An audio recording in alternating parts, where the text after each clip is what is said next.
Ben, for sharing those links. Hi, everyone. Good evening. I'm Danica. I also work at SRPEDD. I'm going to introduce the rest of our team here in just a moment.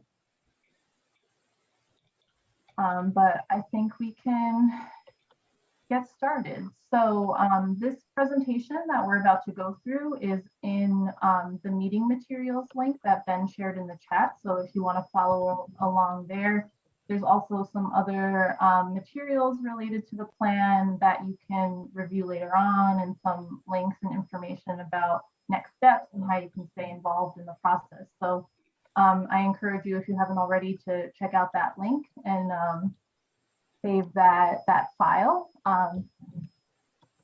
And yes, if anyone has any questions at any time during the presentation, please feel free to drop them in the chat, and we'll be sure to pay attention, and we can stop and answer questions as we go along. So again, welcome everyone. This is the first public meeting for the Assawompset Pond Complex and Nemasket River Watershed Management and Climate Action Plan. A mouthful, so I'm just going to refer to it from now on as the Watershed Management Plan. So this is our first public meeting on floodwater management. So before we dive in, we're going to start off. I'm going to introduce the rest of my team here in just a moment, and then we will go through a overview of the project, kind of background, how we got to where we are, and our vision for the watershed and how we hope to achieve that vision through this plan. Then we're going to talk more specifically on the topic for today. So floodwater management, we'll talk about the issue as we understand it so far, as well as potential management actions that can be taken to address some of those issues. And this is where we want to hear from you. So we're going to have a long discussion with all of you to learn how you're experiencing these issues currently, and ideas for different management actions and priorities for different actions. And then we'll come back and talk about next steps for the plan and how you can stay involved.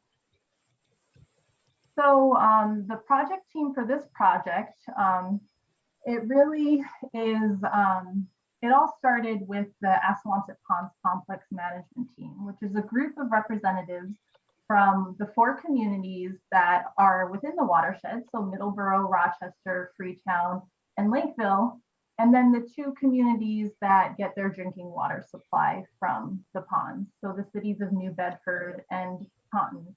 And there are representatives from each of those towns who have been a part of this committee for years now. This is not a new committee. They've been around for a while, and they really are the driving force behind the management and protection of the Assawompset Ponds Complex. And there are also other representatives on the committee from local groups like the Middleborough Lakeville Herring Fishery Commission, and regional and state agencies, as well as some legislators and even local volunteers and residents. So they really have been the driving force behind this effort for a number of years. And then more recently, in the past couple of years, they have pulled in a team of consultants to help with this longer term planning process.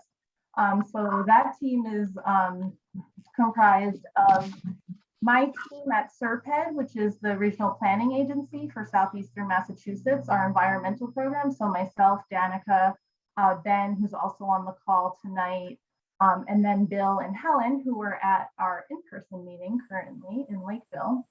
And then Courtney Rocha is the MVP coordinator for our region, and MVP is the supporter and funder of this management plan. The Nature Conservancy is a project. We have Maria Gabriel and Sarah Burns from the Nature Conservancy. Horsley Witten Group has been consulting on this project. So we're joined tonight by Ellie Baker, and then Neil Price from their team is also has been working on this project. And then also with us tonight is Eric Walberg of Walberg Consulting. So now just a quick background of how we got to this point where we're putting together the plan. So the Assawompset Ponds Committee has been working to implement management actions for the ponds for a number of years, and there's been a lot of studies that have been done and recommendations have been made on how to better manage the floodwaters and drinking supply and environmental issues in the ponds. And just a quick reminder, can everyone keep muted when we're not speaking? You can definitely unmute yourself later for the discussion, but during the presentation, it'll just help to keep down background noise. Thanks. All right, so so kind of the role of this management plan is to pull together all of the past studies and efforts that have been done, and all of the past planning and the recommendations that have come out of these past efforts, and combining it into one comprehensive plan. So this management and climate action plan is kind of like the big tent that covers all of the previous work that's been done. And the reason why we're doing this is to kind of approach the issues that we're seeing from a systems level, and kind of looking at the whole system and looking at everything that's been recommended in the past, as well as pulling in new actions that maybe haven't been identified yet, or maybe from this public meeting series, new ideas from the public that we haven't yet thought about. And then kind of weighing all the options and looking at how they fit in together, and then turning it into an actionable path forward where we can actually prioritize which actions are most important, and then also kind of compare them with each other to see what are potential trade-offs, but also what are co-benefits, and maybe which solutions we can implement that will tackle more than one issue at a time, because that will kind of help with the prioritization process. So that's kind of the background of what we're trying to do. Now I'm going to turn it over to Ellie, and she's going to talk more specifically about the goals of the management plan and what we're doing more specifically. Thank you, Danica. Good evening, everybody. Ellie Baker with the Horsley Witten Group. So the project goals that we're working, ultimately we're working to develop a watershed management and climate action plan, as Danica just said. And this plan, we had to organize it in a certain way to try to sort of mesh all of these ideas together. So we're addressing existing conditions and existing issues, but we're also trying to look at future conditions and sort of what we envision is sort of coming down the pike in the watershed. And we know that there are certain overall watershed issues today, such as, we have an example here of seasonal drought within the watershed. There's also episodic flooding that's occurred and has been documented. There's habitat challenges, invasive species, a limited recreational access. It's obviously a water supply. And so trying to organize all of those management issues into a logical manner has been sort of part of our initial stages of this watershed plan. So we basically organized the management issues into sort of 8 essential topics, or 8 essential management challenges. So those include drinking water supply, ecology and habitats, floodwater management, which we'll be talking about in more detail today, land development, recreation and access, water quality, stewardship. And then we also are looking at and considering interagency cooperation. Obviously, we recognize that to make changes in the watershed requires cooperation. So that's kind of how we've set up this watershed, the planning for this watershed plan. And not only are we looking at those issues as sort of overall watershed issues, but we're also trying to look at key pinch points in the watershed where some of these issues come together, either to cause disruptions, or maybe even to create great benefit. So one example is something like water movement and the challenges of water movement between the Assawompset Ponds complex and the Nemasket. There's also pinch points such as certain developed areas that cause disturbance in the watershed, or other dams and culverts, for example, that might limit flow in the watershed. Next slide, please. So as I said, not only are we kind of looking at the existing known conditions in the watershed, we are also trying to incorporate into our plan the dynamic forces that are shaping the future. And really what we mean by that is we know things are changing. The status quo is no longer the status quo. We have climate change, which is sort of changing the boundaries of what we're dealing with. And we also have new development. There's always conversion of land in the watershed that we'll be thinking about. So with climate change, for planning purposes, we are considering impacts that are anticipated for 2050 under what's called the high emissions scenario, or the RCP 8.5. This is a very common terminology for climate change thinking, but just to let you know what this is, if you haven't heard it, RCP is the Representative Concentration Pathway 8.5. And that just means that there's a whole suite of scenarios where we think about what the future emission scenarios might be. RCP 8.5 is considered to be sort of the highest or among the high emissions scenarios for carbon emissions. But it's also thought to be, when I say among the high emission scenarios, among those scenarios that have been evaluated by climate scientists. And this emission scenario has also been noted by many scientists as of late to best reflect sort of our current trajectory or the upper bound of the current trajectory of carbon emissions. In other words, this is, even though it's a high emission scenario, it's also generally likely to happen. So that's what we took into account. Our plan extends out over a number of years. So we're looking out 30 years at 2050. And then I'll also talk about what we're doing with new development. Next slide, please. So what does this climate change scenario actually mean in our watershed? Trying to translate that scenario, this emission scenario, into what changes can we expect? So what we can expect in the watershed essentially are some changes in the heat and changes in rainfall or precipitation. So we can expect between 15 and 33 additional days of really hot days each year by 2050. So that's a big change. What does that mean for us? Well, more really hot days results in more evaporation, greater energy needs for air conditioning, greater public health concerns, as well as shifts in habitat as a result of heat changes.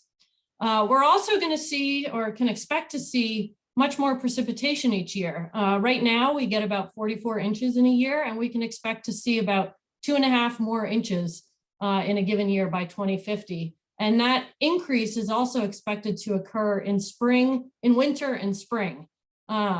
So in addition to that, we can also expect essentially more variability in the way our rain falls. So we're going to have more extreme rainfall events and also longer dry events. So essentially, more variability in our weather patterns and the way that our rain falls. Next slide. We also know that we're going to be experiencing continued development in the watershed. The watershed has been growing, it will continue to grow, and we have a way to incorporate those projections into our thinking about potential impacts in the future. So this map here is an example of some modeling that we've done to look at the potential full build out of the watershed under existing zoning conditions. So what this allows us to look at is, if everything were built out under existing zoning as much as we could, where would the development occur? And you can see the bright yellow and bright red on this slide along 495 essentially are, that's the corridor where we can expect to see a lot more development in the future. And what this does for us is it allows us to start to think about how to manage the impacts of that future development within this watershed plan. So we're also incorporating these climate change and development predictions or projections into the management plan considerations. Next slide, please. So one key element of this management plan is that it is a living document. So this is not the be all and end all of how to manage the watershed, but it is a really helpful roadmap for how to move forward in the watershed, but it is absolutely meant to be updated in the future to reflect changes that occur, changes in priorities, et cetera. But this management plan should give a framework for how to organize actions, how to organize consideration for different impacts, et cetera. It's also going to have a substantial focus on managing these competing ecosystem services or competing needs of the ecosystem and people in the watershed. So we know, for example, that increased recreation, that may challenge some water quality concerns or create some water quality concerns. Water supply capture, we want to have as much water as we can in the water supply, but we also want to be able to manage for flood control and flood mitigation. So those create a little bit of a friction, a little challenge to balance. And that's totally natural. That's how ecosystems work. That's how watersheds work. And so we're trying to identify those, those different competing services and find solutions and actions that help to best balance those. Next slide. So I find it useful when we're going to go through a discussion like this for all of us in the room to kind of revisit what the vision is for the watershed. And I don't know how many people on this call are familiar with this vision statement or not, but this is a vision statement that was developed with the help of our project steering committee. It's not set in stone, but this is what we're working with at the moment to sort of guide our management. And the vision helps to ground our discussions and kind of remind us what we're striving for. So before we move on to the next section of this, which is really a little bit more in-depth discussion of floodwater management, I just wanted to read this aloud and kind of set the stage for what we're doing. So the vision for the future of the watershed. Overall, in 2050, the Assawompset Ponds Complex and Nemasket River are healthy, sustaining life and natural communities, including our own, through clean, safe, and reliable water supply. The inhabitants of the watersheds have greater protections from climate hazards and have developed an environmental ethic based upon choice, not chance, that drives sound local and regional decision-making. So that's what we're striving for. And I'll turn it over to Eric now. We're going to have a little bit of a presentation about floodwater management in particular in the watershed. Great. Thank you, Ellie. Good evening, everybody. Thank you for joining us. I'm glad you could make it. So as Ellie started to describe, tonight we're really going to be focused on floodwater issues, but we're going to, through a series of public meetings, deal with a number of different interrelated topics. So while the framing that I'm going to go through on this slide is certainly pertinent for our discussion tonight, just be cognizant that we're going to take a similar approach as we go through other topic areas in subsequent public meetings. So certainly we're going to be concerned with what the known issues are around floodwater management, and rest assured that the project team has done a lot of due diligence. But one thing that we find in sort of meeting after meeting is that as new individuals come to the table, they have their own experiences in the watershed. And so we're really looking forward tonight to having the benefit of your experience and your knowledge of the watershed. And I'm sure that's going to help us build up a more complete set of issues. The second point here, what impacts have already been observed. Certainly there's been a history of significant flood events in the watershed, and we've spent a fair amount of time with the emergency response folks in the towns surrounding the ponds complex. And with that, we've started to build up some mapping that we're going to share with you, but certainly interested in hearing if you know of a particular flood-prone location in the watershed. Would like you to add that information in our conversation. Ellie already started to unpack a little bit about climate change on one of the subsequent slides. I'm going to go into that in some detail. So hopefully that'll start to sketch out what we're concerned with as a project team in that regard. Ellie started to describe the possibility of trade-offs and co-benefits. That really is part and parcel of our thinking on this plan. In many cases, we do have some tensions to be concerned with. One of the dominant ones is that obviously the ponds complex is a drinking water supply. So we have a need to maintain, an adequate amount of drinking water in the ponds. And then on the other hand, it's a system that is prone to flooding. So immediately, we have a tension in that area, and that, sort of notion of some competing concerns, sort of cuts across a lot of different topic areas.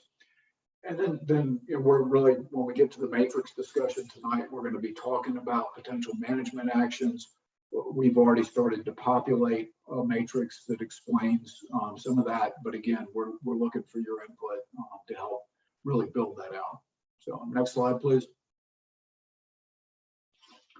Okay, I'm sure that most of the folks in the meeting tonight are familiar with some of these issues, but just to make sure that we're all on the same page, this watershed does have some underlying characteristics that really does, it sets up, there's a predisposition for flood problems, unfortunately, in this part of the world. One element is topography. This is relatively flat watershed. So during those very wet periods where the soils are saturated and there's a lot of rainfall, there's just not a lot of topographic relief to move that water out of the watershed rapidly. In terms of soils, this is an area with a lot of wetlands and therefore a lot of hydric soils. During drought periods, that can actually be a good thing because those are areas that tend to store water. During a flood event, when those areas are saturated beyond holding capacity, that can become part of the problem.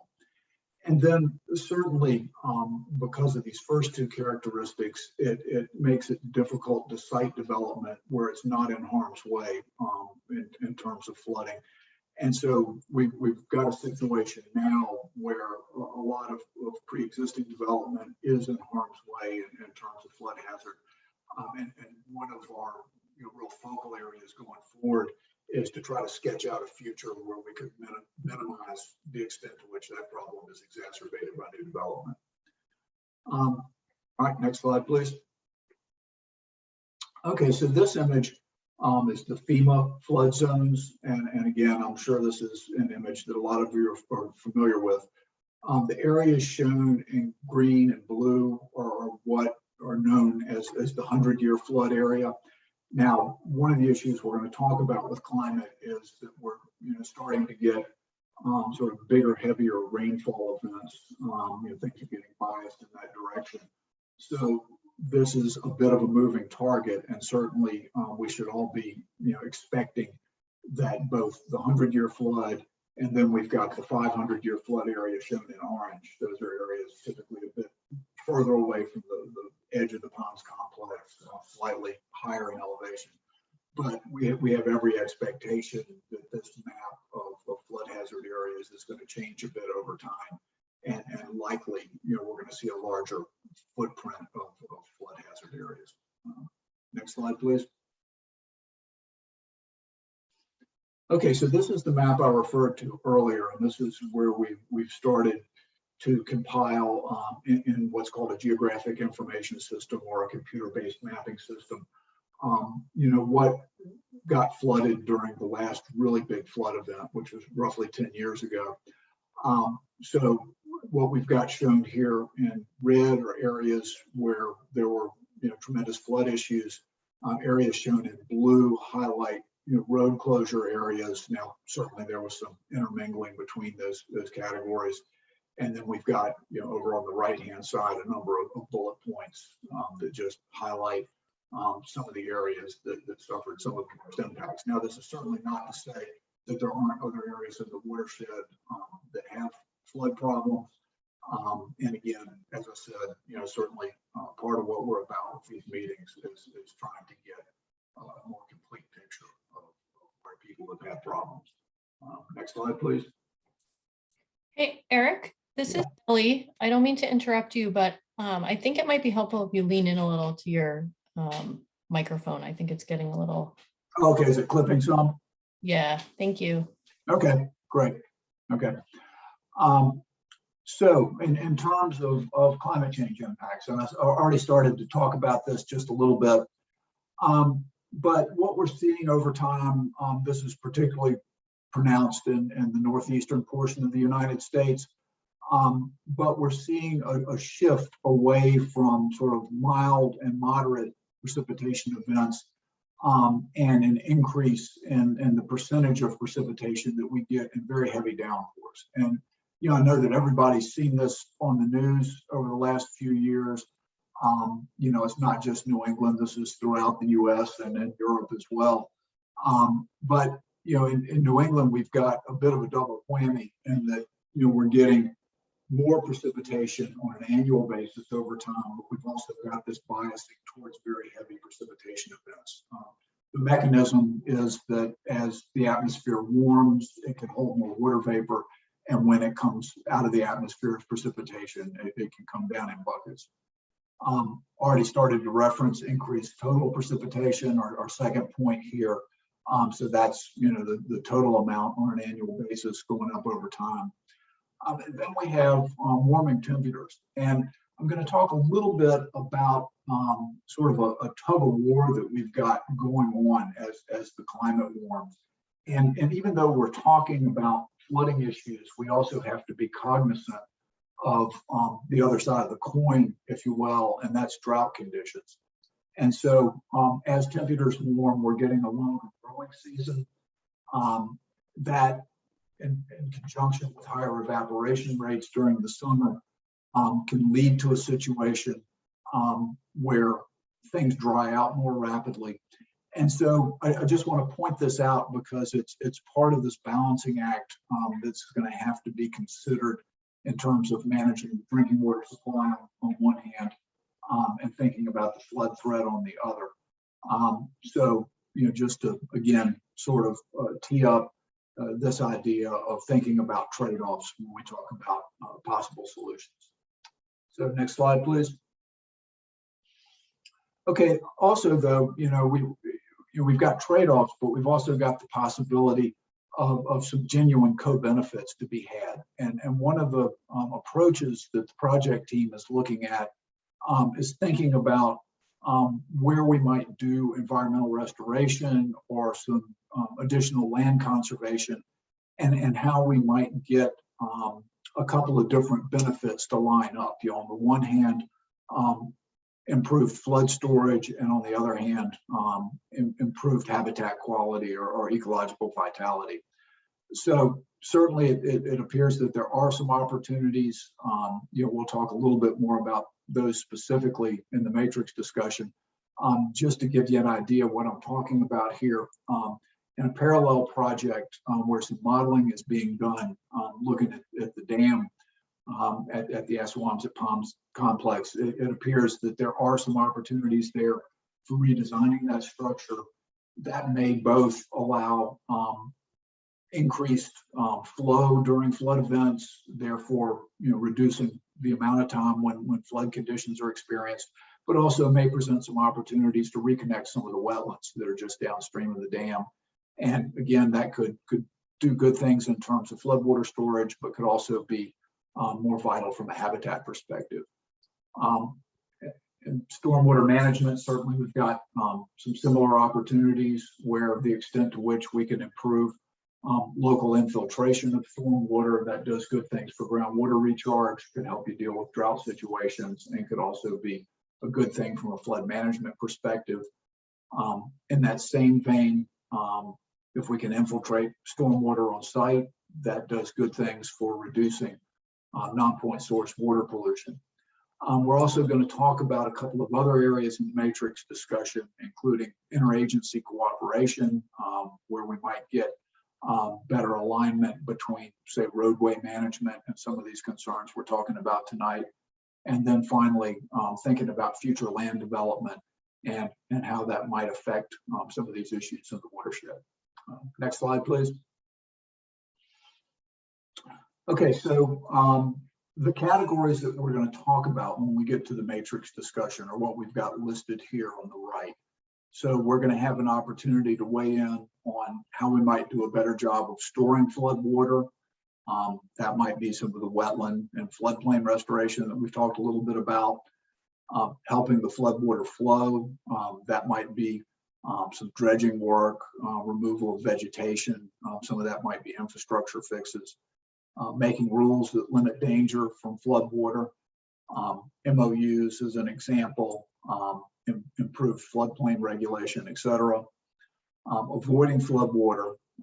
This might be a situation where repetitive lost properties are actually purchased, and that could be federal money, state money, local money, some combination of those three. And then building infrastructure that limits dangers.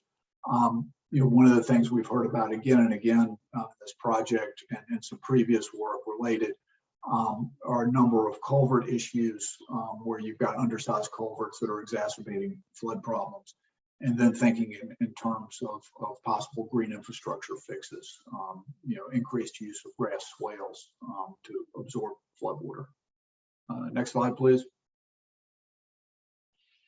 All right, so at this point, I believe it's going back over to Danica, is that correct?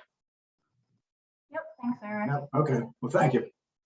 So alongside all of these potential management actions, there's also this question of how can we address some of these through our local regulations. So as part of our assessment process, we're doing a regulatory review of the communities in the watershed to answer some of these questions about how they can address the issue of floodwater through local planning efforts and land use regulations. So specific to the floodwater topic, the questions we had in mind are how are communities regulating development in the floodplain? Are we protecting the floodplain and wetland functions? So protecting their ability to store floodwaters. How is the regulated floodplain reflective of future storm events? So Eric showed you that map of flood hazards and talked a little bit about the 100-year storm and the 500-year storm. All that means is the probability of which a storm is going to happen, whether it's a storm that's likely to happen once every 100 years or once every 500 years. The issue with that data is that it's based on previous trends. And as we talked about, we know that precipitation trends are changing. We're likely to see more frequent, more intense storms. So if we're reflecting the 100-year floodplain, it's really likely that that storm is going to be occurring more than every 100 years. So maybe we should start looking out towards the 500-year floodplain. So that's what we're trying to get at with that question.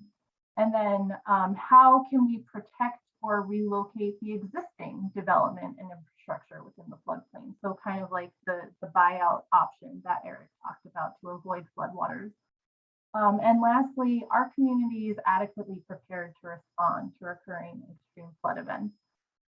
So our team kind of thought about these questions, and then we picked out a few different regulatory mechanisms that we felt would have the greatest impact at resolving some of these issues. And so we did a review of the communities in the watershed. So we looked at Lakeville, Middleborough, Rochester, and Freetown's local regulations to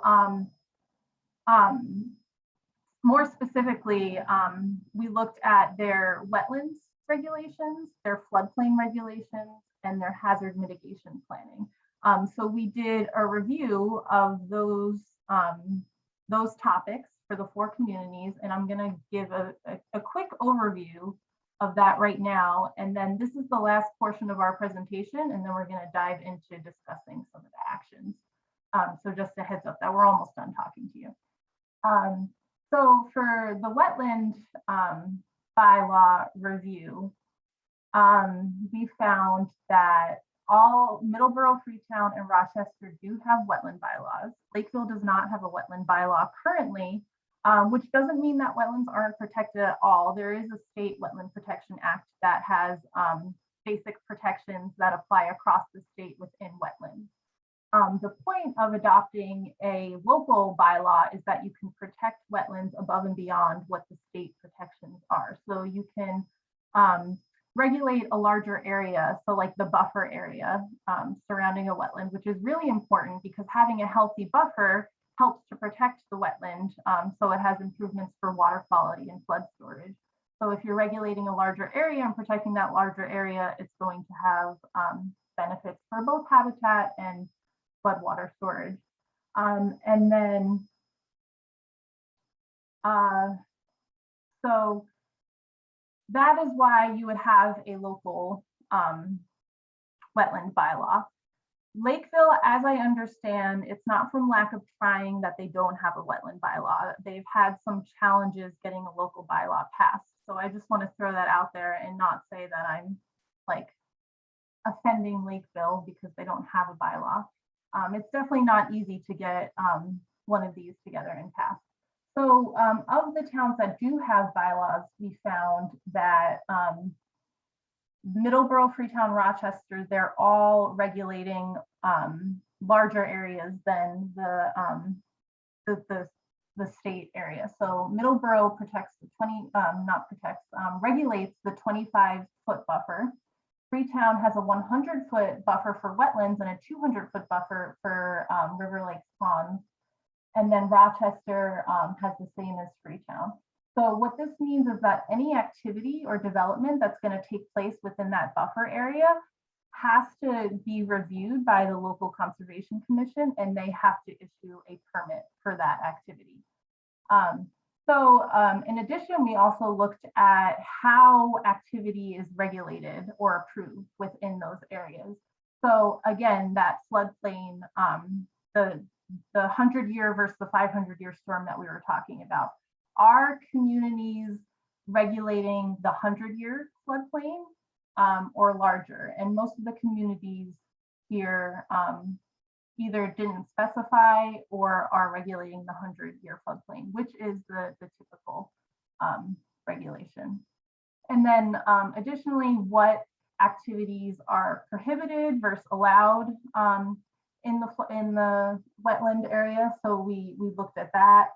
And having stronger prohibitions on preventing activities will obviously help to prevent flood issues. So the communities here are mostly prohibiting structures, any type of structure within a wetland,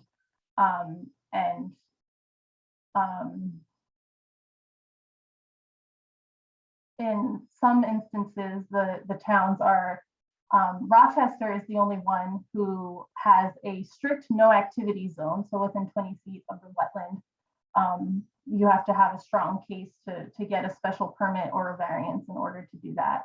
And then for Freetown, it's no activity allowed within 200 foot of lakes, rivers, and ponds. And then lastly, mitigation requirements. So as a last resort, if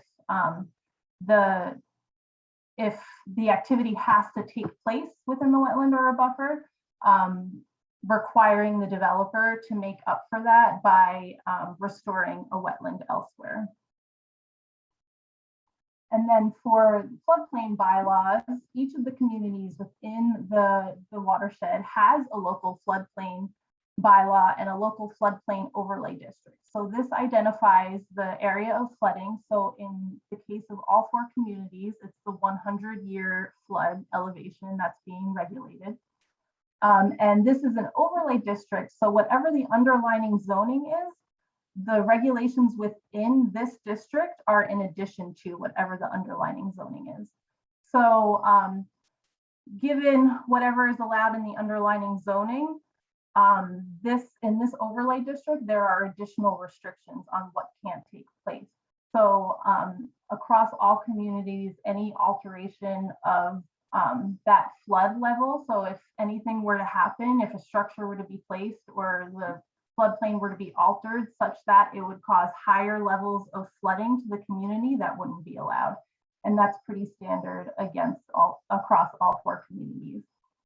And then permitted uses, again, pretty standard across all communities. They're allowing So no structures, but allowing agriculture, forestry, nursery, outdoor recreation, conservation uses. So all types of uses that don't require hard structures and facilities. In some cases, temporary non-residential structures are allowed. So if it's, say, like a structure for fishing or to sell crops that are grown on the lands there, then that's allowed.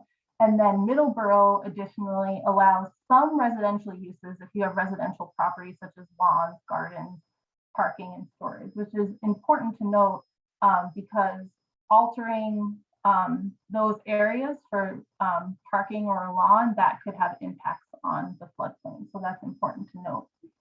And then lastly, we looked at hazard mitigation plans. So we wanted to get at the idea of, so the previous two regulations regulate future development, but how do we address a development that's already existing?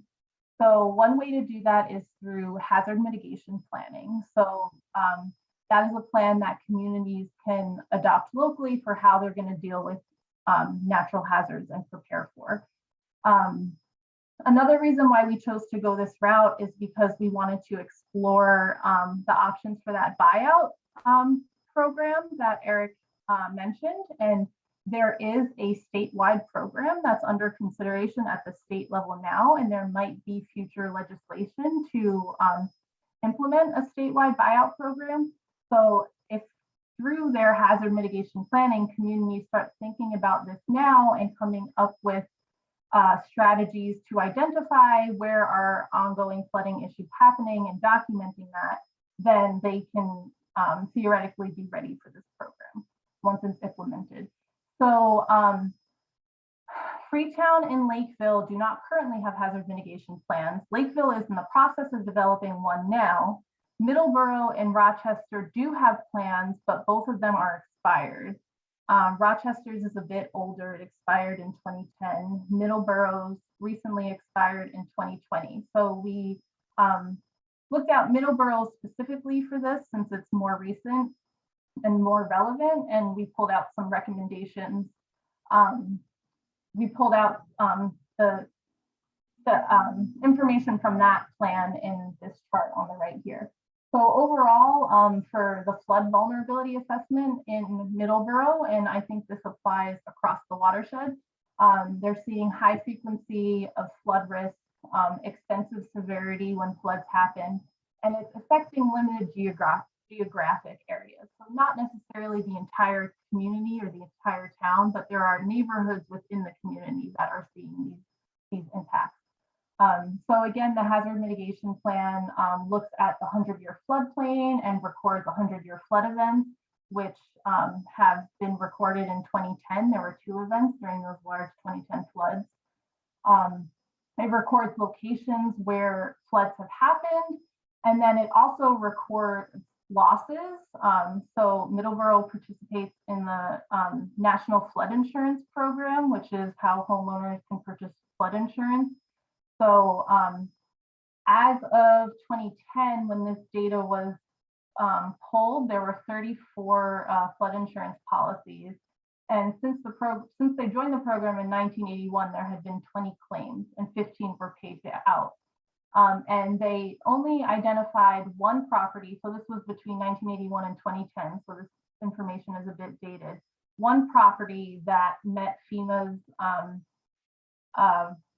definition for repeat flood loss. So meaning that they had multiple flood events that resulted in losses. And this is the information, this is kind of what we're looking to track in order to participate in a buyout program, because that type of information is what can help us identify where repeat losses are happening and what areas might be good candidates for buyout. So that is a quick summary, but from the reason why I'm sharing this is because from this review, we're going to pull out more specific recommendations that are going to be part of the matrix in our next discussion. But knowing more thoroughly what regulations each community has, we can help to make recommendations and also to help streamline these updates and recommendations across the community. So all 4 communities can kind of approach this together and adopt similar regulations rather than each community working on its own. So that's another thing that we're going to be looking at for our plan. So now we're going to move into a discussion of all the potential management actions. So they're organized into those topics that Eric showed before for storing the floodwater, helping it flow, avoiding the water, and so on. So what we're going to do is I'm going to switch over to an Excel document where we can look at this together, and we're going to do it one topic at a time. So this matrix, what we're hoping to collect from you is information on what are your thoughts on the actions that we've identified. Are we missing anything? Has any of this maybe happened before that you want to share whether it was successful or not? Just to get your thoughts and also which you think are higher priorities. So we're going to capture that within the notes. And then also what you're seeing on this chart here is the colored columns on the right. Those are kind of the trade-offs and the benefits. So as we look at each of these solutions, floodwater is the topic we're talking about today. The other topics we're going to be talking about in future meetings are water quality, drinking water, stormwater management, ecology, land development, and so forth. How does this action interact with those other topics? So would this action be a co-benefit, so B for benefit, or does it have the potential to be a trade-off? And that's a T. So that's what that is. And then the last column, which we won't get to tonight, but I just want to share it just so you know that we're considering this, gets at future climate impacts. So will the action, the recommended action, be successful given future climate change impacts, changes in precipitation patterns? Will it last into the future? So for every action that we're considering, we're making sure that we're looking at it not as a solution for now, but a solution that's going to last well into the future. So just noting that that's there. So now I'm going to show the questions that we are going to ask you. So like I said, do you agree with the issues that we've identified? Have we missed any? Do you agree with the strategies that we've identified? Have we missed any action strategies as well, issues or strategies? What do you think will or won't work? Which actions do you think we should be prioritizing over others? Have any of these strategies been tried already? If so, did they work? Did they fail? What worked? What didn't? Because that will help to inform our recommendations. What are the potential trade-offs and co-benefits? And then additionally, any ideas or recommendations or general thoughts you want to share with us. So I think we're going to copy and paste this list into the chat so you can have it for reference. Aren't taking junior this weekend. We also have our expert facilitators, Ellie and Eric, are going to walk you through this exercise so they can help remind you the questions as well. So I'm just going to switch over to the Excel document. And as I'm doing that, does anyone have any questions on the presentation so far before we get into this discussion? We're happy to answer any questions.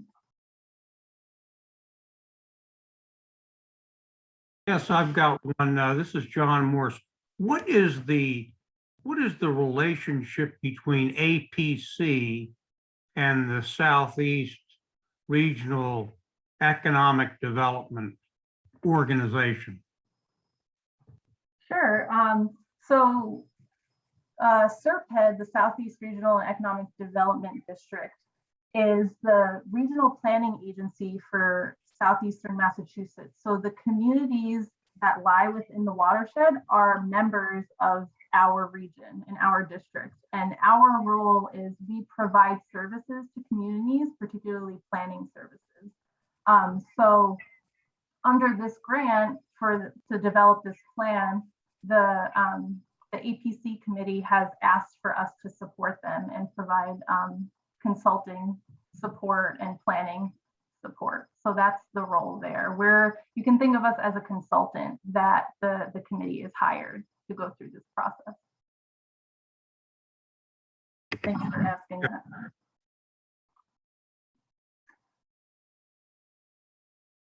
Okay. One more, since nobody else wants to jump in. Assawompset Pond has a set point which is supposed to be regulated. It's the set point, I think, is 93.1 feet above mean sea level.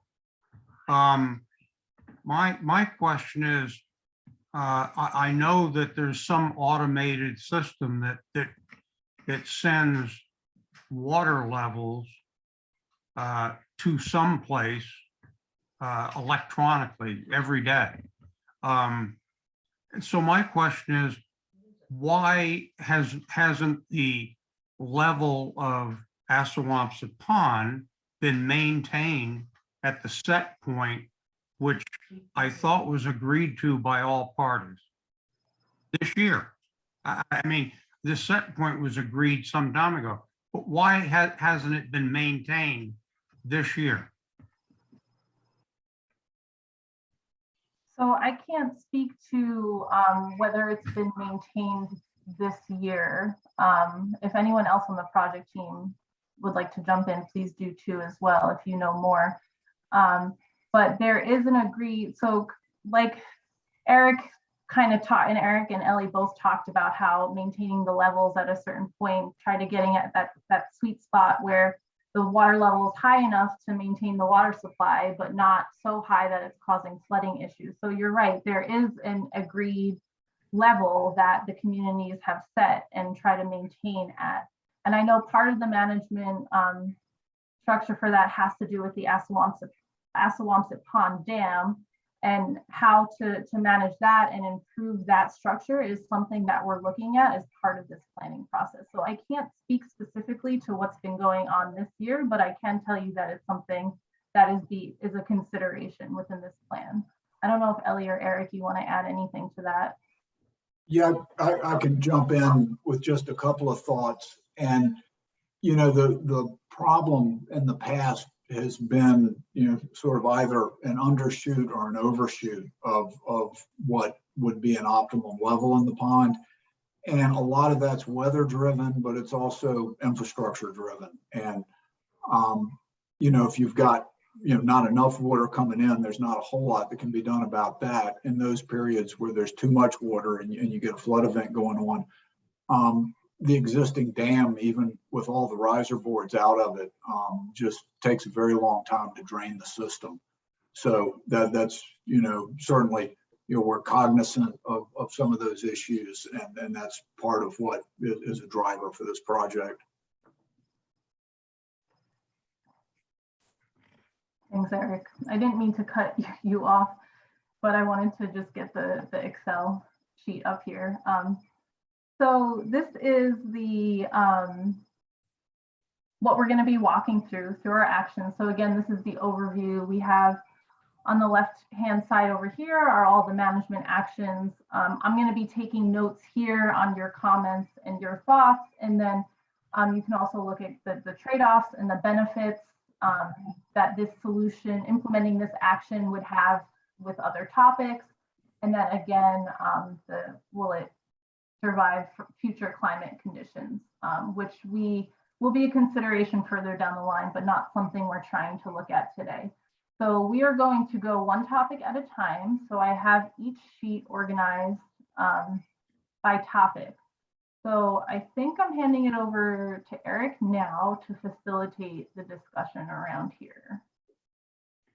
Yeah, great. So as has been mentioned previously, you know, we started off populating the matrix really as a way to get this conversation going, and we've got folks on the project team that are going to be taking notes. We're not going to try to actually edit the matrix online tonight, but we will be recording your comments And then we'll take that and we will produce an updated version of the matrix based on that input. So, we'll be noting the conversation down. Now, just to make sure we're all on the same page about, the structure of this, and Danica's already started to unpack that. But for each of these topic areas, and in this tab, we're looking at storing of floodwater. We've got a couple of examples here to get the conversation going. And then as you look at the columns over on the right, water quality, drinking water, stormwater infiltration, et cetera, we've started to put some thinking in there about situations where you see a green square and there's a B there. That's where we get some co-benefits potentially between the actions shown over on the left and the intersection of these different topic areas. Where you see the orange color and a T, that's what we see potentially as being a trade-off situation where you're going to have to kind of weigh one issue against another.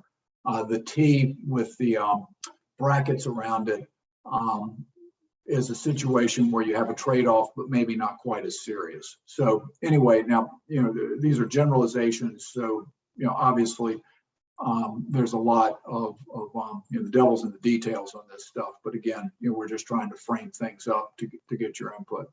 So I'll walk through this topic area by topic area. I'm going to do this tab and the next tab on the matrix, and then I'll pass it over to Ellie. But this is the part of the program where we really want to hear from you. So please feel free to weigh in and ask any questions that you've got. Any clarifying questions. So the first action that we've got here under storing floodwater is restoring or enhancing wetland areas that act to store floodwater, with the idea being that this could both help infiltrate stormwater and could help store moisture over time, so that when we get this sort of seesaw conditions that I spoke to earlier, where for some months we might have flood situation, but then we go into the summer months and we've got the other side of the coin, which would be a drought. We're trying to think about solutions that would contend with both of those extremes. So just to give you a couple of examples of the kinds of projects we might see in this first category, as you all know, there are a lot of cranberry bogs in the watershed. Again, no surprise to anybody that the cranberry industry is under a lot of fiscal stress, and in other parts of the state, there have been bog owners that have decided that it's time to move on and to take the bogs out of production. So the state has a very active restoration effort. Oftentimes there's funding available to landowners to help push that along. So that's one example of one category of wetlands restoration that might occur. Another that I mentioned previously is a lot of the wetlands area just downstream of the APC dam. It's a degraded system, a lot of invasive species. So it may be that there's a possibility for sort of a win-win situation where some restoration there could help with the flood issue, but could also be a boost from an ecological perspective. So questions or thoughts on this topic area?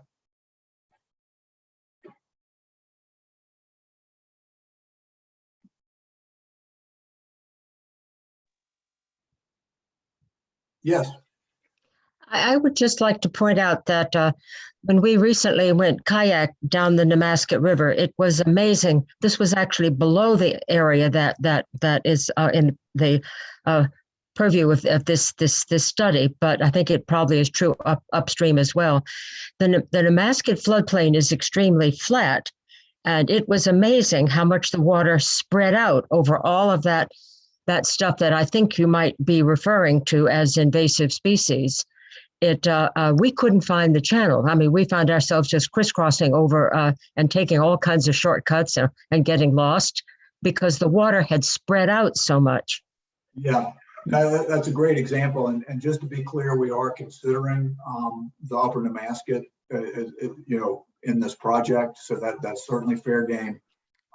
There has been some work done recently to go in and start to try to clear some of those invasive plants out. So that's certainly on our radar screen, but you make a great point. that, you know, it's a system that has, you know, sort of degraded ecologically over time. And I think there are some real opportunities there to both address flooding and upgrade or you know, deal with some of the habitat degradation. So, yeah. Actually, the point that I was trying to make, Eric, is that the flooding was already spreading out far and wide. I mean, it was amazing how far and wide it was able to spread there, because there were so many wide places that the floodwaters were overtopping. Yeah, and that's very much characteristic of this watershed. I mean, you know, certainly I think we can go a long ways in this project to sort of minimizing some of these issues. You know, it's not likely that some of those sort of baseline characteristics of the watershed would ever totally be overcome. And what you're describing is just kind of par for the course in terms of the flat topography in this part of the world. So yeah, it's a good point. Anybody else want to weigh in? You know, this is really, you know, your opportunity as participants.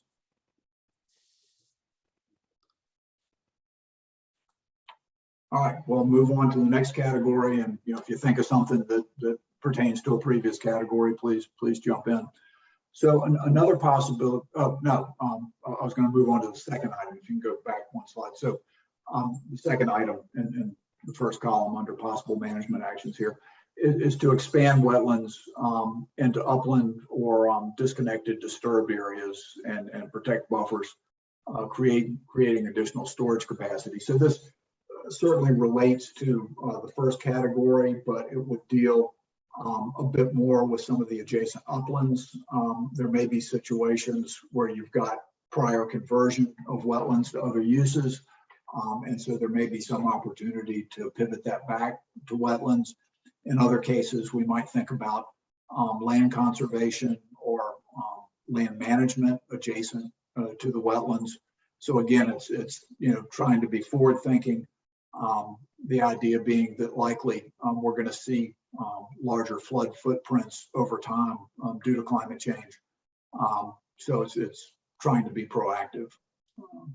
So any thoughts or questions on that one?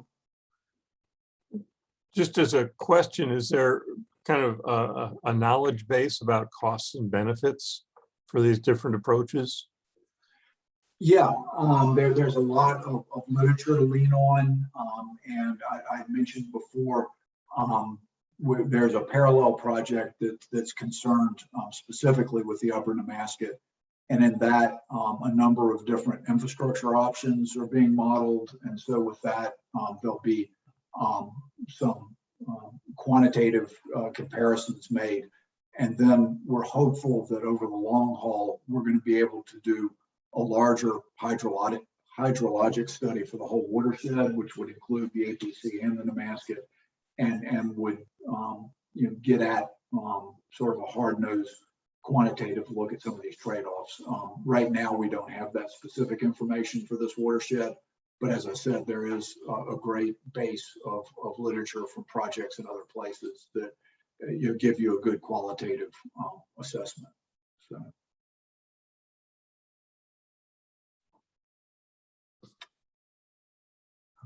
Other questions, comments, thoughts?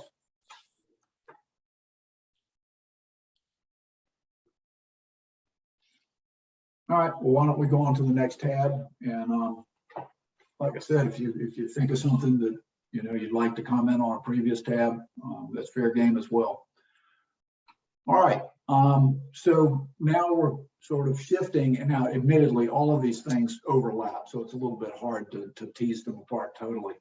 But we're really, we've got a set of items here that are more concerned with helping floodwater flow. Now, a lot of these items that are listed here are more in the vein of infrastructure fixes. And there are a number of different projects that have taken place prior to this. In particular, many of the localities in this region have been through a state-funded effort to put together a climate action plan. And as part of that, they assessed local problems associated with flooding. So a lot of this information was gleaned from that state-funded effort. So I'll just walk through this, and questions, comments are fair game. And certainly if you think or you know of other situations that should be included on the list here, that's fair game as well. So the first is replacing culverts at the Snake River and Route 105.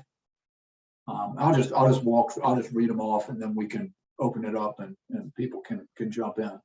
So reconnecting the Assawompset Pond Dam to the adjacent wetlands. We've already spoken to that a couple of times. Restoring the Nemasket River channel. As I said, some of that work is already underway. I believe some dredging work is being assessed as part of the hydrologic modeling that's underway. So we'll get some more definite answers on that. Removal of the Bascule Dam, which is downstream of the APC, but could certainly address some of the flooding issues on the upper Nemasket. Replacing the railroad bridge over the Nemasket, removing sandbars. There's a typo there. It's supposed to be sandbars. And MassDOT broken drain, and this is in the area of 495 and Route 44. Replacing the Plymouth Street Bridge in Middleborough, replacing the Murdoch Street Bridge in Middleborough, and the Cross Street Culvert.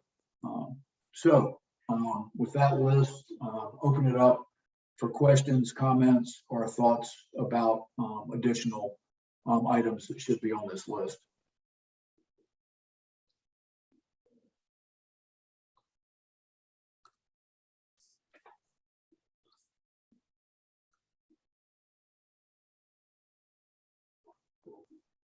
And this is the time, if you know from your years in the watershed of a particular problem area that doesn't show up here, this would be a great time to get it on the list, and it'll be something that can be considered.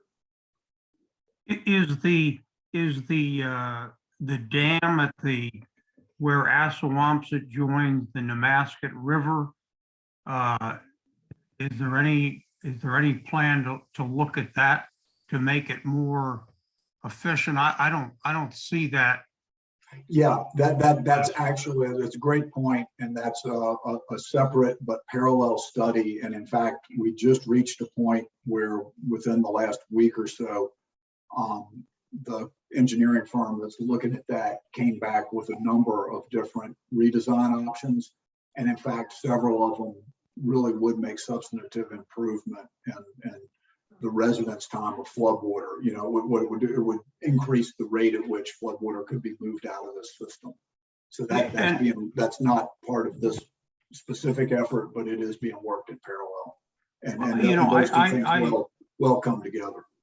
Yeah, I certainly appreciate the fact that you're looking out to 2050, but what I don't understand is where is the management responsibility today in maintaining the level of Assawompset Pond? It seems like a pretty straightforward thing to do. I know there are a lot of variables, but if we can't maintain the level of the pond today, or if no one is actively working on that, I'm interested in what's going to happen next week.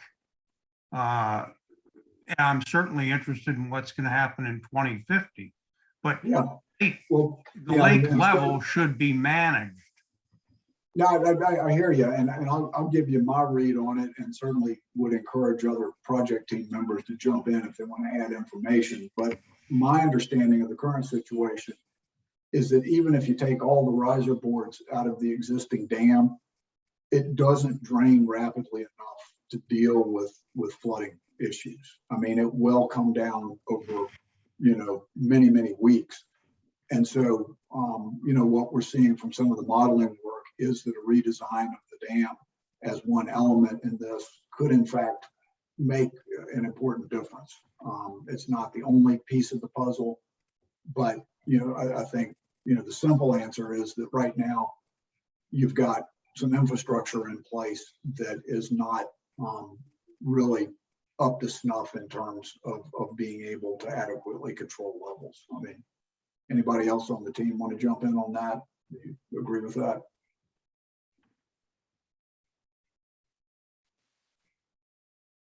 Yeah. I just wanted to make sure that John Morse realized that the next item, reconnecting the Assawompset Pond to dam adjacent wetlands, is designed to improve the speed with which the pond would come down, because it would mean additional places where the floodwater could run out. I don't know if you're familiar with the dam, but there's a long causeway that goes to it. And my understanding is that one of the things that's being considered, he's going to talk about it in a minute, is having flow through certain places in that causeway. Yeah. I mean, the different options for dam redesign that are being Yeah. evaluated would involve broadening the spillway considerably. So it would, that element wouldn't in and of itself be this wetlands piece we're talking about, but it would need to be done in conjunction with it. So those things would work together. So. Thank you. Can I ask kind of a background question? I'm newer to this than I suspect many others, but what are the sources of the water into the complex? We're talking about getting water out of it, but where does the water come in? Is it all groundwater? Are there particular rivers or streams that flow in? Yeah, and again, other folks on the project team, please jump in if you'd like to add to this. But my understanding is it's really a groundwater driven system, as you suggest. And where the flooding problems come are during periods that are very wet with precipitation, so that the soil gets extremely saturated and you exceed the ability of the system to drain rapidly enough to avoid, it's just almost like a bathtub that backs up during prolonged periods of precipitation. So there aren't upstream solutions, so to speak. Yes, there's not like a particular river that flows into it that's causing the problem. I mean, this is really the headwaters of the system, and you've got an area where groundwater moves in along with surface water over, as we've said several times, a fairly flat topography, and so when you get extended wet periods, it just backs up and there's not much place for it to go. So. Thank you. Danica, this is Ellie. I don't know how easy it would be for you to go back to the PowerPoint, but it might be helpful to just show the watershed boundary again. Yeah, that probably would be good.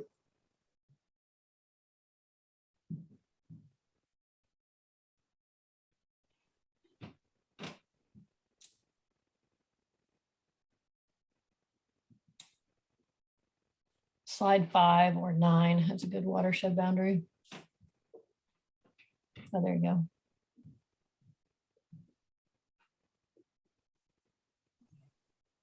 Yeah, actually, if you can do the one with the FEMA flood zones on it, that's a good talking slide for this. Yeah, there we go. Can you go full screen, Danica? Is that possible? The moment, Danica, we're seeing the presenters view. Oh, I'm in the wrong mode. Sorry. Sorry, I missed you up. Let me try that again. Thanks for pointing that out. Here we go. That's better, right? There we go. Great. Thank you.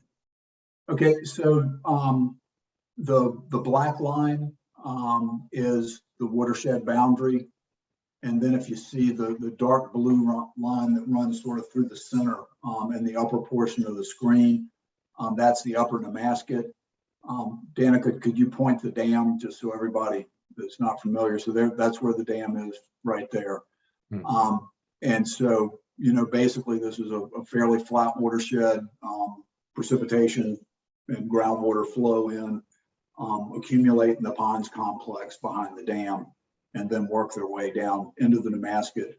At the very top of the map, where the blue line and the black line intersect, that's the Nemasket eventually dumps into the Taunton River, and that's what eventually drains to the ocean. So, and you can see just by the prevalence of flood-prone areas shown in the green color, the blue color, and the orange, that you've got, low-lying flood-prone areas pretty much throughout the watershed, which again kind of speaks to the problem. So,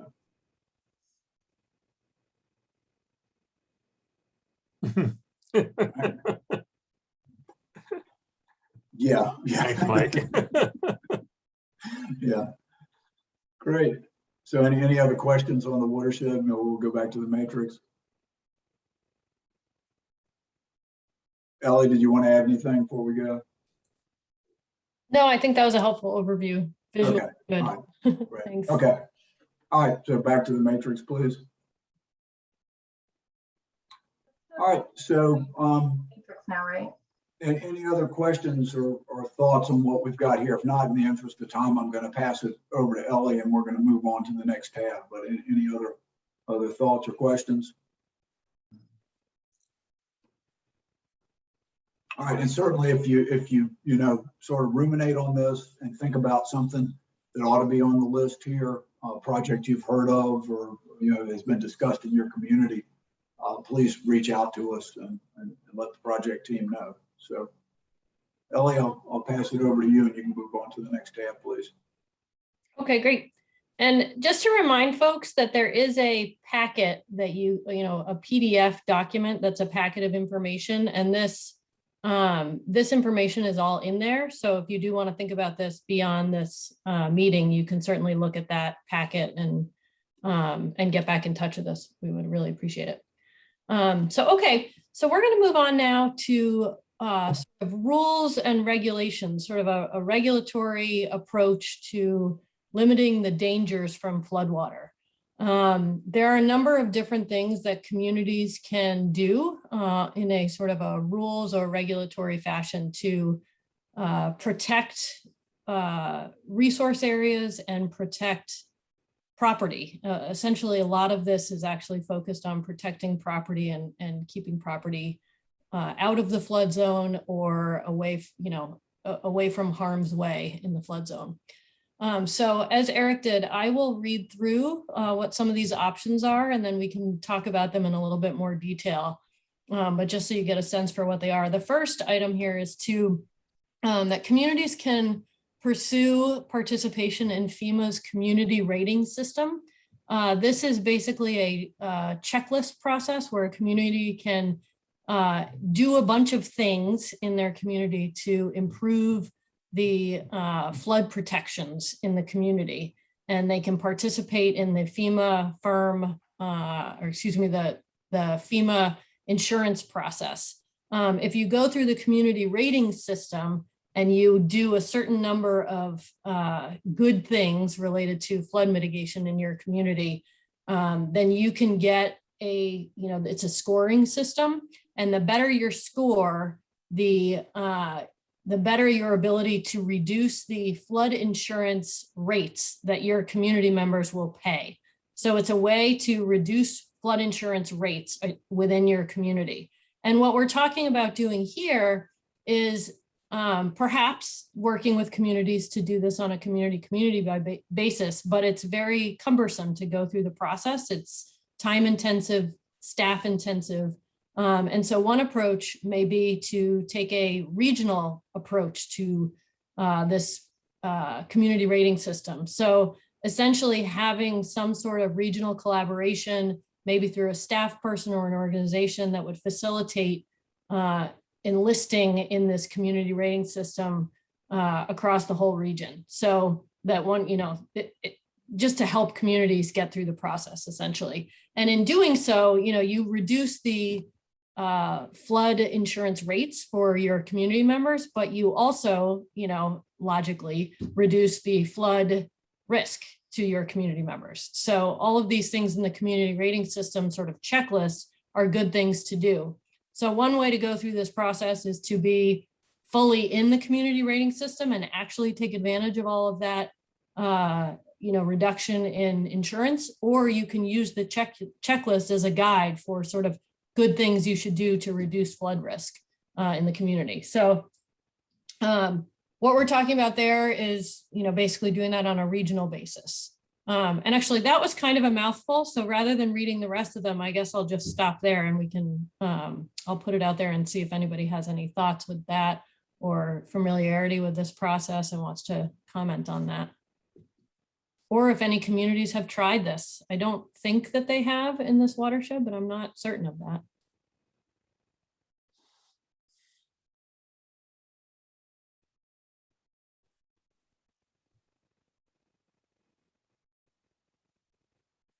Okay, well, if there's no comments on that one, I'll let that one sit for a minute and we'll move on.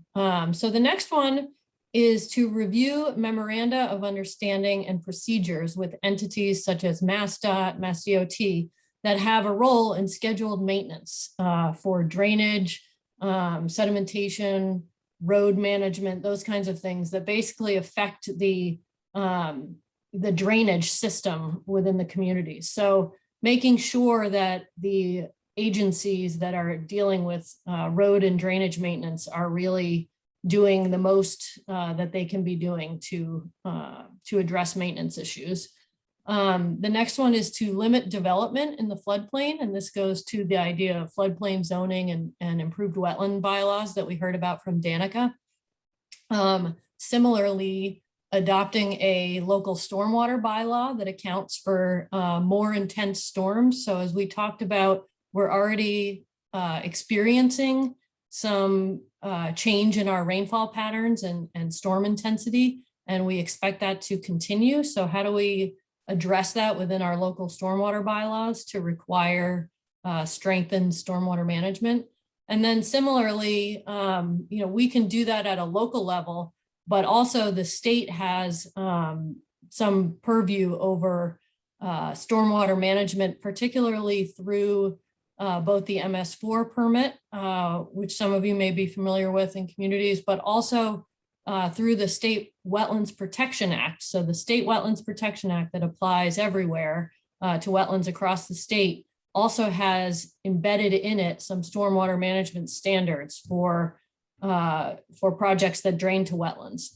So it may be worth supporting efforts at the state level to also increase their stormwater requirements and their design requirements to address sort of future or anticipated storms.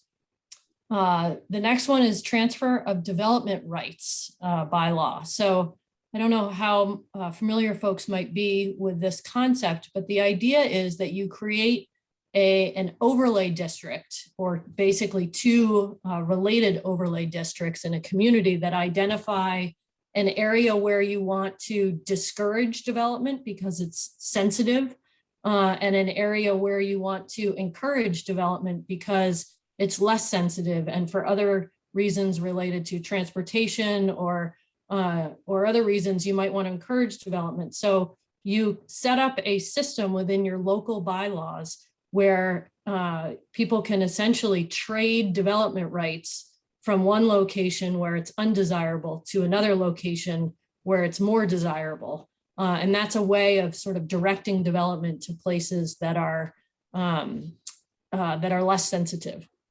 And from what we understand, this has been under consideration in Middleborough, and Lakeville has considered it in the past. So it might be familiar to some of you from local discussions, and if so, we'd love to hear some thoughts on that as well. And lastly, identifying and codifying low impact development approaches into zoning and subdivision or site plan bylaws. So low impact development approaches are things like limiting impervious cover within a proposed development site. So if you have a proposed commercial site, you can limit the amount of parking or the size of the building so that you're limiting the impervious cover. You can also incorporate different types of stormwater management practices or disconnection of impervious cover to allow water to drain and infiltrate into the ground rather than draining to a centralized drainage system, which sometimes may exacerbate flood issues. It could also be something that like a cluster development or open space residential design development bylaw that you can incorporate into your subdivision requirements. So that's kind of the suite of regulatory or rules-based options that we've identified. So I would love to open it up to your reaction to any of these, whether you think these are reasonable for certain communities or would be helpful. And also if you know that these are already under consideration or recently under consideration. And again, I'm happy to answer any questions as well. I have to say, my first reaction is that a huge portion of the land around the complex is already protected. You know, nobody, I mean, it's owned by the New Bedford Water Department, and it's can't be built on to begin with. So that it seems like most of these are solutions that might apply kind of well away from the ponds themselves and other parts of the watershed. But nobody's going to be building major parking lots kind of in the immediate area of the ponds because they can't build anything at all. Or the area around things like Long Pond are pretty fully developed. And unless you're talking about kind of there are already a lot of restrictions on what further development might happen there just because of the way the land is laid out. So thank you for those comments, Alan. One thing to keep in mind too is that we are talking about the watershed also to the upper Nemasket. So that does include some of the more urbanized areas north of the ponds. But you're right, a lot of it is protected. But I would also encourage folks to look a little bit more at the level of protection that's in place, because sometimes protections that, you know, they seem protected or it's been that way for a long time. As development gets, you know, a little bit more pressing, there might be some loopholes there. So just examining those in a little more detail is sometimes valuable.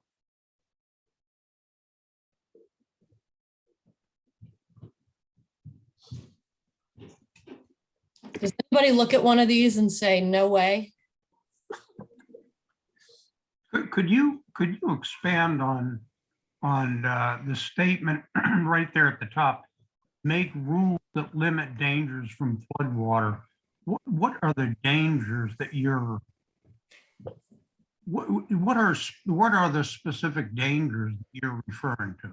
Yeah, that's a good question, John, and that's some tricky language that we've been playing with. So most of these actions deal with the dangers to personal property, essentially. And that's kind of the framework within which a lot of flooding is a problem because we put our development in the way of natural floodplains, essentially. So we are trying to protect, in this particular element, we're trying to, basically mitigate the impacts of flooding on private property so that flooding is no longer a problem, right? If water could flood wherever it wanted to, and it didn't bother anybody, it wouldn't be a problem. So we're in a situation where it is a problem. And so we're trying to mitigate the flooding and mitigate the damage from the flooding that does occur. Does that make sense? Yeah, that makes sense. Yeah, I'm reminded of the 2010 high water event that we had that basically closed Route 18 over between Long Pond and Assawompset because the water was over the road. So I see that, unlike, that's not private property, but it's a byway that needs to be open in case you have an emergency of another kind. I mean, no emergency of vehicles could pass, ambulances couldn't pass. The roadway was completely shut. Yeah, John, that's a good point, and that's a good correction that I should make. It's private property, but I mean, public property as well. Infrastructure, right, we want to protect infrastructure. And I would say, there's also, this idea of transfer of development rights. You might want to, that might be a little bit broader than what we're talking about, because transfer of development rights may be a way to pull things out of the floodplain or to a buffer to the floodplain just to allow it to function better and to avoid, I guess it is, property or infrastructure damage, but you're trying to avoid putting something in harm's way. So it's not in harm's way yet, but you don't want to put it there. It does seem like this might also speak to the state level efforts to increase the size of the storm for construction projects, that could apply to public construction projects as well. Right. Right. So there is already some effort underway to increase, to change. There's, some of you may be aware, there's a stormwater manual that is used to design stormwater management systems across the state. And it's required under the Wetlands Protection Act across the state, but it's also adopted by reference by many local bylaws. And that document is currently being, they're considering updates to that document at Mass DEP to incorporate, to keep it in very simple terms, essentially to incorporate better, more recent rainfall data so that the design storm that people use is more relevant to current days, to current, data, but also to essentially add, for lack of a better word, I'm just going to say, to add a little bit of a buffer to that and increase it a little bit to address future anticipated storms as well. So there is likely to be, I don't know, I think it's fair to say there's likely to be some changes there, but I think there could be, maybe some push to have additional changes related to stormwater and flood management.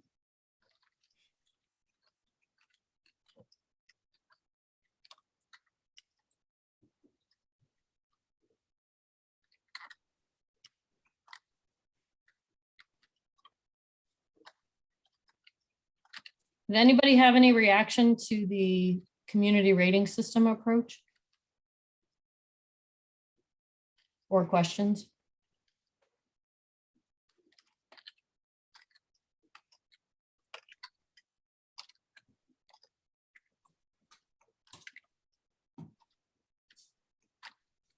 Okay, should we move on to the next one, Danica? All right, so these are possible management actions that address building infrastructure that limits dangers from floodwater. So essentially, this comes down to elevating roads and addressing our stormwater, the existing drainage system. So the first item here is to elevate Bedford Street instead of replacing culverts, considering elevating the street altogether. The second one is installing green infrastructure to reduce runoff from properties abutting the river.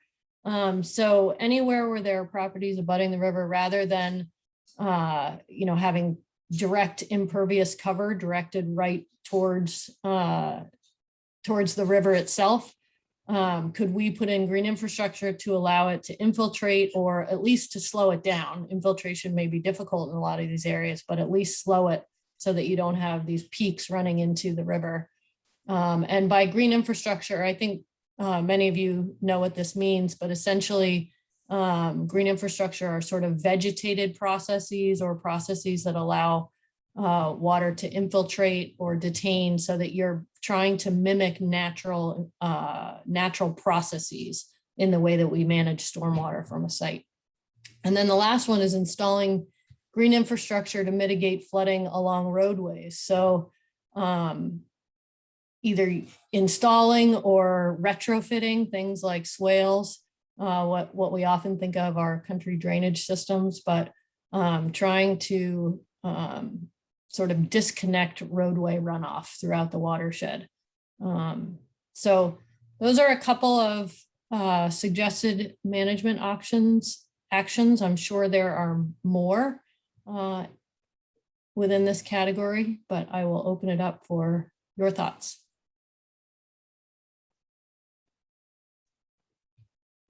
It seems to me that the elevate Bedford Street, solves one problem, but doesn't solve others. Whereas replacing the culverts gives you much more ability to manage the flow of water between Long Pond and Assawompset. If you elevate Bedford Street, all you're doing is increasing the barrier rather than improving the flow.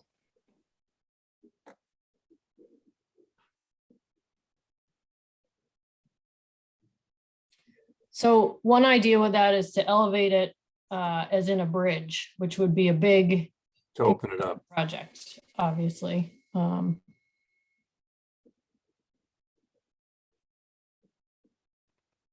other thoughts?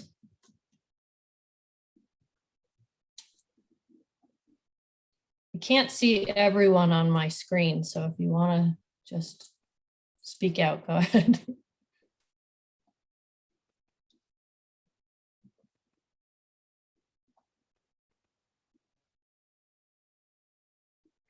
Yeah, one other, and it's kind of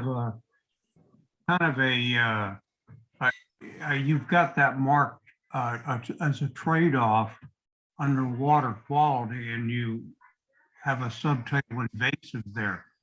But the other thing is that increasing the flow is one thing, but I think it's important to recognize that there's a lot of things that flow from Long Pond into Assawompset, which are more than plants or vegetation. Because it's such a heavily used pond, there are contaminants from gasoline, motor boating. It's a compare the water quality of Long Pond and Assawompset. Assawompset's a secondary water supply, but Long Pond is I think you would think it'd be the opposite of a water supply. So all the stuff that's generated in a dense population, a dense recreation area, flowing into Assawompset has its own set of unintended consequences. Yeah, thanks for that, John. That makes a lot of sense.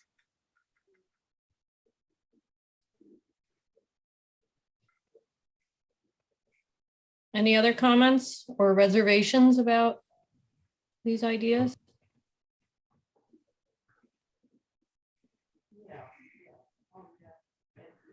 Okay, we can move on to the last, short and sweet, last one. So this category is avoiding the floodwater altogether. And again, it's a little bit of an imperfect topic header there, but essentially what we're talking about is there are places that are already experiencing flooding or multiple events of flooding. And one way to get people out of the way of the flooding, get property out of the way of the flooding, and get infrastructure out of the way of the flooding is to buy out the properties and just move them out of the flooding altogether. So the idea here is to create on a regional basis a buyout program. Help folks that are in this situation. There is a buyout program that is run through FEMA right now, which some of you may be familiar with, but it's cumbersome to go through. It's cumbersome for an individual, it's cumbersome for a municipality to go through it. But again, trying to do this on a regional basis, and maybe trying to work with the state so that they manage it rather than FEMA managing it, may be one approach here. So the idea here is to try to streamline that process, create a process that addresses very specific issues in the watershed that exist now or that may exist in years, and be prepared for that by working with the state and trying to create something that would work quickly and effectively. So reactions to that idea and additional thoughts as well on any other options for, ways to get people out of the way, get property out of the way, get infrastructure out of the way.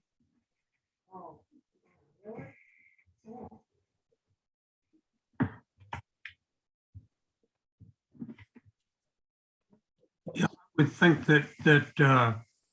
that would be way down on the list of priorities because there as you pointed out in your previous slide, there are management techniques that can be used to avoid or mitigate the outcomes of flood. And I guess I didn't mention specifically, but a management action that you could add to the previous slide, because Assawompset is the largest of the ponds, and because water flows from Long Pond into Assawompset, it seems to me that a management protocol should be in place today, which anticipates and takes prompt and effective action when the water exceeds the set point. So you have a set point, the water exceeds it, you have a variance, and then you have a protocol written to address the variance. It seems like a pretty sensible thing to do. I think the buyout is going to be very, very, very, very complicated. I don't know how that could be done. And of course, it would be difficult to buy out one section of one pond's community and not buy out another one. It's just going to be a difficult process, I think. We already subsidize the flood insurance for a lot of those houses. In some ways, the buyout is a trade-off of a big expense now as opposed to a lifetime of flood insurance subsidies.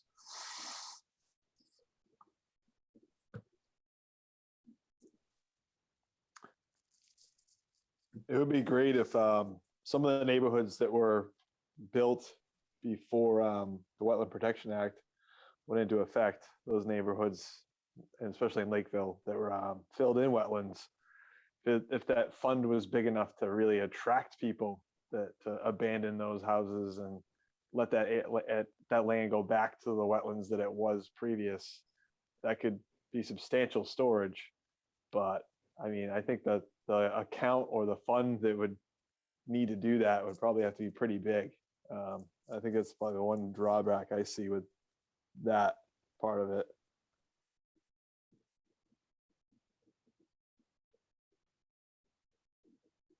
Yeah, that's a good thought, Chris. So rather than just looking at areas, directly along the river and the ponds that are flooding, looking at areas that used to be wetland. So doing this for the purposes of wetland restoration is an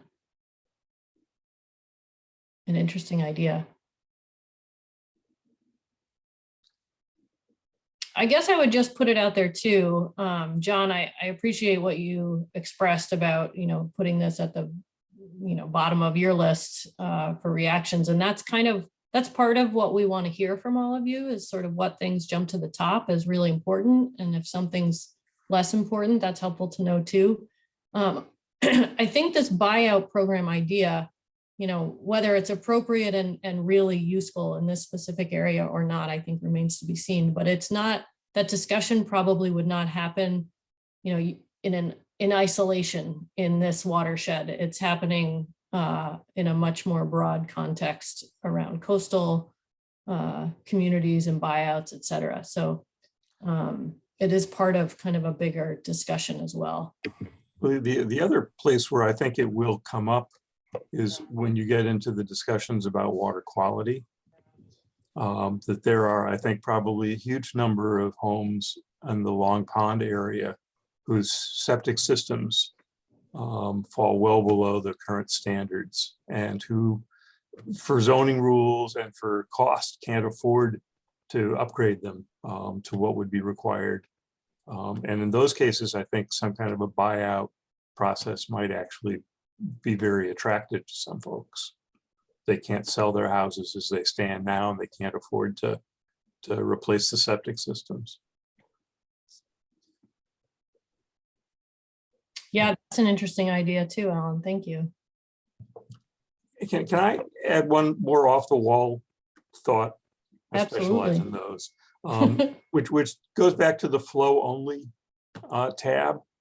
And there, you know, in a sense, the point is, how can we send more of the good, clean water we've got in these ponds down the river and out to sea? And I wonder whether it would be worth thinking about opening up the use of the water to the other communities in the area at times of high water. Right at the moment, Taunton and New Bedford are the beneficiaries of the pond. Is there any possibility that you say to Middleborough, Lakeville, Bridgewater, we set up a pumping system so when the water is high, you shut off your wells and start pumping from the ponds and make use of the water rather than just sending it downstream?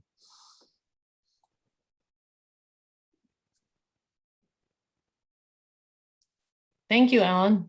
I don't know if there's All comments. even outside the realm of science fiction feasible, but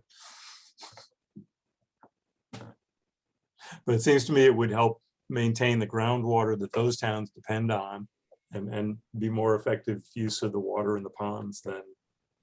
Trouble is, in times of flooding, the other people don't want the water. Well, I mean, you know, what would it take for Middleborough to pump into the water tank from the ponds rather than from the 6 wells or whatever are in town?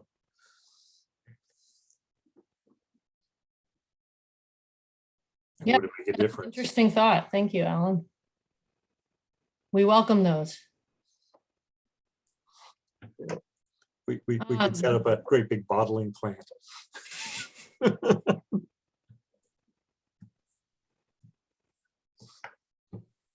Any other final thoughts on any of this? I know we're getting towards the end of our time here, so I just want to be cognizant of that.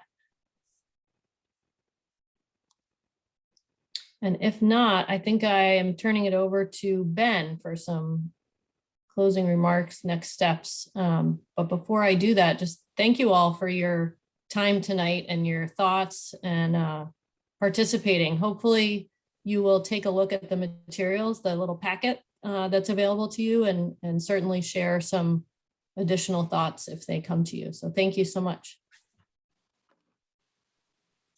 Yeah, thank you all. And a big thanks to the project team for a great presentation.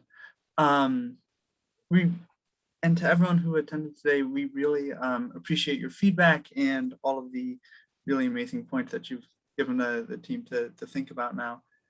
If you would like to learn more, read any of the background documents, kind of learn more about kind of some of the context, you can visit the project webpage. The link is here. I'll also drop a link in the chat, and I can also send this out afterwards in an email.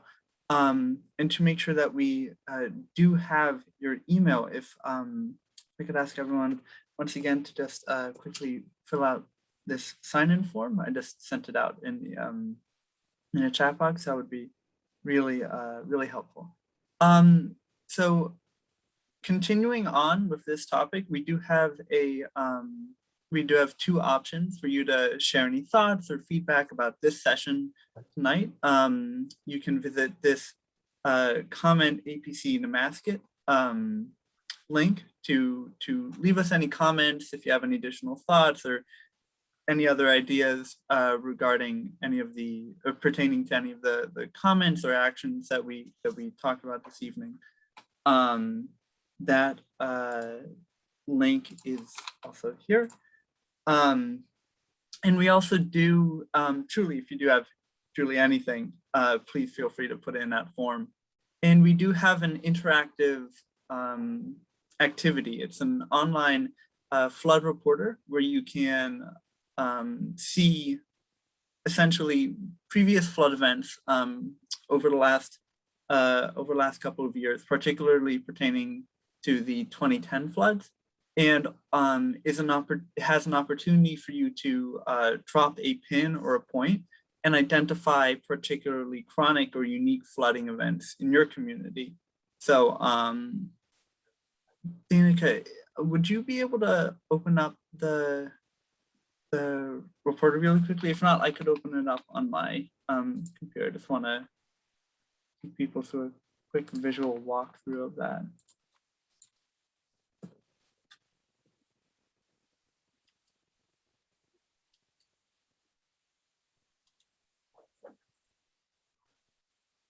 Oh, it looks like my computer's cooperating. Oh, oh. Mhm. Yeah, that's great. Thank you. Yeah, so once you click the link to this reporter, that little text box has some instructions for if you would like to on how to use the flooding reporter. All of those this map with all of those crazy colors on it, you may recognize it. Those are FEMA flood, the FEMA flood zones that we discussed earlier in this session. And if you click on, yeah, thank you, Danica. You click on that little box right there, you can see all of the other different layers and information that's available. And this contains, again, some information on flooding events from like the 2010 floods. And we would really love to learn more about, if there was a flooding event that happened maybe this summer with all the storms that we had. We would love to just kind of fill in the gaps. And you can do that by just clicking on that green button in the lower right-hand corner where it says add flooding instance. And this will ask you the type of flooding. If it's a chronic flooding that happens every time there's a ½ inch of rain, or if this is more of a unique flood event like the 2010 floods. Yeah, so you can click on that, type in a quick comment of there was such and such, this is what it looked like, this is the impact, this is how long it took to recede. And once you fill all that information in, you can just zoom in on the map, thank you, Danica, drop a pin on it and then click report it. And that'll pop up in the map later on. I think you might have to put a quick comment on it, but yeah, you can cancel it. You'll also be able to see the comments that other people left and the pins that other people left and comment on those. So if you see that someone has already put a pin or has identified flooding in your neighborhood, you can just give it a thumbs up. Yeah, these, there's a whole lot of information here. I don't want to go too far into it, but basically one layer to particularly note is the this green and purple layer. Yeah, thank you, Danica. These are different ideas or interventions from the matrix that we were just discussing. So this is, if this were to happen, say for example, we were to look at protecting parcels along the Nemasket River or removing the Baskol Dam, these are the geographic locations at which those interventions would happen. If you have any questions at all about the map, I'm also available over email. So certainly feel free to please reach out, and I can also share my email in the chat. And thank you so much for bearing with me. The final thing is that this is an ongoing process. This meeting is the first of many. And we would love to see you at future meetings. Our next meeting is going to be on October 13th in Taunton. That's going to be located at the Hopewell Pavilion. And there'll also be an online version. That meeting will be hosted both in person and online. And the online version will actually use the same Zoom meeting link. So if you want to, just take this Zoom link and put it in the calendar reminder for the 13th, then that should still, that would function the same. Yes, and thank you, Danica. If you like to register for future meetings, that link that Danica just sent out in the chat is where you can do that. Yeah, I think that is all on our end. There will be future meetings about water supply, recreation, and land development. And we really appreciate it. And we'll love to see you all there.